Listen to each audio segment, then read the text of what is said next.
श्रीमती शिव कुमारी जोशी। ये मेरी माँ है और इनका जन्म 15 नवंबर 1935 को हुआ। राजपूत परिवार से थी ये। देवास के पास में एक ठिकाना है जवासिया, वहाँ की थी। क्योंकि देवास महाराज के यहाँ पर इनके पिता ठाकुर गिरिराज सिंह जी रावत इनके पीएम थे। समय समय पर इनके यहाँ पे बड़े बड़े कलाकारों को बुलाया जाता था बाकायदा, और उसका प्रभाव इनके ऊपर ये पड़ा कि कला की गहरी समझ इनमें आती गई। तो बचपन, जैसे कि मैंने बताया, कलाकारों को देखते देखते ये बड़ी हुई। संगीत से इनका विशेष प्रेम था, लेकिन इनके पिता की इन्हें आज्ञा नहीं हुई, तो उस क्षेत्र में ये आगे नहीं बढ़ पाई।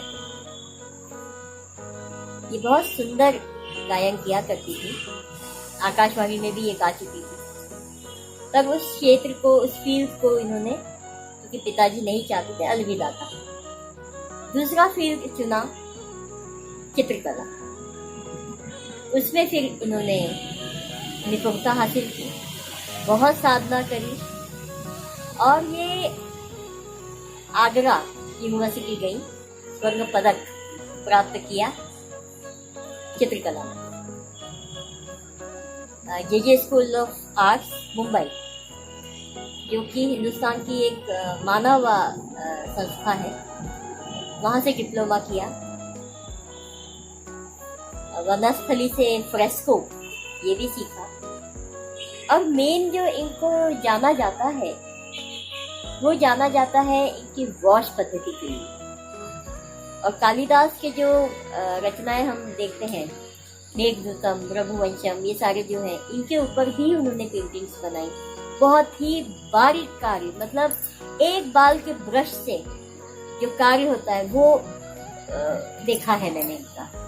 इतना महीन कि आपको मैग्नीफाइंग ग्लास से देखना पड़ेगा, इतना बारीक काम इनका था कंपोजिशन में।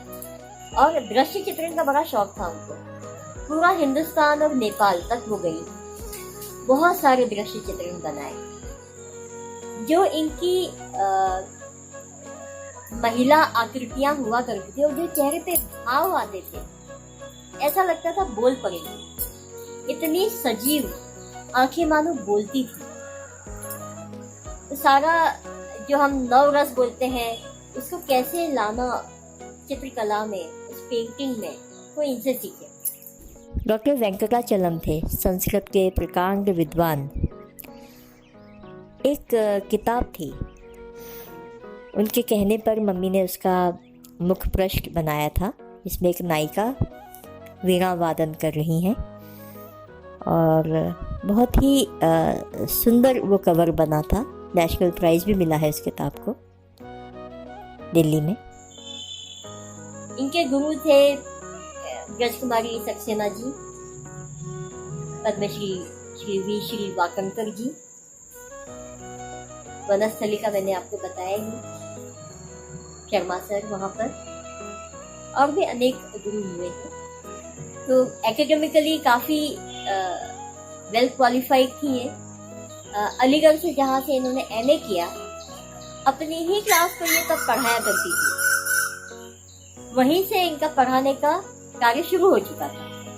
और जब उज्जैन आई, तो यहाँ पर सुमन जी ने इनको माधव कॉलेज में चित्रकला विभाग की जिम्मेदारी सौंपी। और न केवल माधव कॉलेज, बल्कि हमारे उज्जैन का जो गर्ल्स कॉलेज है, वहाँ पे भी चित्रकला विभाग इनकी अनुशंसा पर, इनकी निगरानी में शुरू हुआ। कालिदास प्रदर्शनी, उसमें भी जो प्रथम प्रदर्शनी हुई थी, वो इन्होंने अपने गुरु के साथ में मिलके करी थी। देश के प्रथम राष्ट्रपति डॉक्टर राजेंद्र प्रसाद जी भी इस प्रथम अखिल भारतीय कालिदास प्रदर्शनी में आए थे। मैंने आपको बताया कालिदास प्रदर्शनी का, ऐसे उनकी स्वयं की भी बहुत सारी प्रदर्शनियां हुई, एकल भी, सामूहिक भी। कालिदास अकादमी में जो सरस्वती रखी हैं, जो हर प्रोग्राम की शुरुआत में जिनका दीप प्रज्वलन होता है, वो श्रीमती शिव कुमारी जोशी के ही हाथ की हैं। करीब 2 वहाँ पर बनवाई गई थी, एक बड़े आकार की और एक छोटे आकार की। वो आज भी वहाँ पर रखी हुई है। लोक कला, मालवा की लोक कला पर इन्होंने पीएचडी करवाई है। माधव कॉलेज में इनका जो विभाग अध्यक्ष के रूप में कार्यकाल रहा है 1970 से 1995 तक रहा है, और उस कार्यकाल में 2 से 3 पीएचडी इन्होंने करवाई है। एक मेरे पिता को, श्री कृष्ण जी जोशी, एक दुर्गा शर्मा सर को जो रतलाम से है, और तीसरी मिसेस कुसुम भैया, उन्हें मालवा की लोक कला पर पीएचडी करवाई है। मम्मी के ऊपर पीएचडी हुई है कंप्लीट, कुमारी दीप्ति जैन ने की थी। मालवा की लोक कला की जो प्रथम प्रदर्शनी थी माधव कॉलेज में, वो मम्मी ने ही करी थी, और उसमें एक से एक हिंदी साहित्य के भी लोग आए, कलाकार भी आए, और काफी जाने माने लोग उस प्रदर्शनी को देखने आए। माँ के कई सम्मान हुए, लेकिन कभी भी वो न तो नाम के पीछे, न सम्मान के पीछे, और न पैसे के पीछे गई। वो अपने आप में मगन रहने वाली एकांत प्रिय कला साधक थी, बस उनको उसी से मतलब था। इसीलिए बहुत ज़्यादा उनके बारे में लोगों को पता भी नहीं है, क्योंकि वो बड़ी मौन साधक थी। किसने मास्टर स्ट्रोक्स, उनके एक ब्रश लगाने के बाद में उस पेंटिंग का जो कायाकल्प होता था, अद्भुत था। नाइफ से अगर ऑयल में काम करती थी तो क्या स्ट्रोक्स देती थी। मेरे माता और पिता का विवाह 72 में हुआ, और दोनों ही चित्रकार, एक ही फील्ड से, दोनों मिलजुल के बहुत काम करते थे। पिताजी तो आज तक भी माँ को अपनी गुरु ही मानते हैं, और वो थी भी उनकी गुरु। और मैं बस बचपन से यही सब देखती बड़ी हुई। हम 3 ही लोगों का परिवार था। बाद में मेरा विवाह हुआ राजीव बावा जी से, तो हम 4 लोग का परिवार हो गया। बस ये उनकी छोटी सी दुनिया थी। माँ का स्वभाव एक गुरु के रूप में अपने शिष्यों के लिए बड़ा सख्त हुआ करता था, अनुशासन प्रिय, परफेक्शनिस्ट। लेकिन ये एक पक्ष है। दूसरा पक्ष इतनी ममतामयी थी कि उनके घर से कभी कोई रुका नहीं जा सकता था। सबका ख्याल रखती थी। जब तक पढ़ाना है पढ़ाती थी, और जैसे ही वो रोल उनका खत्म होता था, कुछ खाया कि नहीं, तो उनके जितने भी शिष्य हैं, बहुत सारे शिष्य हैं पूरे हिंदुस्तान भर में, विदेश में भी, वो आज भी उन्हें याद करते हैं कि मैडम हमें कितने प्यार से खिलाती पिलाती थी, हमें अपने बच्चों जैसा पाला। कई ऐसे विद्यार्थी जिनके पास पैसे नहीं होते थे, उनकी फीस भर दिया करती थी, उनको सामान दे दिया करती थी। तो उनका ये मौन रूप में सोशल वर्क पूरे जब तक भी वो रही, वो चलता ही रहा। मेरे पिता भी ऐसे ही हैं, क्योंकि कला में अगर अभाव की वजह से कोई आगे नहीं बढ़ पाता है, तो इन दोनों को ही बड़ा कष्ट होता है।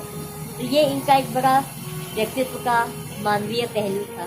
75 इयर्स की एज में फिर से इन्होंने कार्य शुरू किया, और 1-2 दिन के अंतराल पे एक पेंटिंग खत्म कर देती थी, पूर्ण कर लेती थी। मेनली नेचर दृश्य चित्रण इन्होंने किए। बहुत स्पीड में इतनी उम्र में भी काम करती रही, तब तक जब तक कि उनका कंधा फ्रैक्चर नहीं हो गया। उसके बाद में काम नहीं कर पाई। 9 नवंबर 2014 को इस संसार से वो विदा हो गई। लेकिन आज भी उनके द्वारा किया गया कार्य, जो पुराने लोग हैं वो तो जानते हैं, नई पीढ़ी नहीं जानती कि हमारे उज्जैन में एक इतनी प्रतिभाशाली महिला कलाकार थी। तो अपने आप में एक हस्ताक्षर थी वो चित्रकला में, गौरव थी उज्जैन की। Thank you.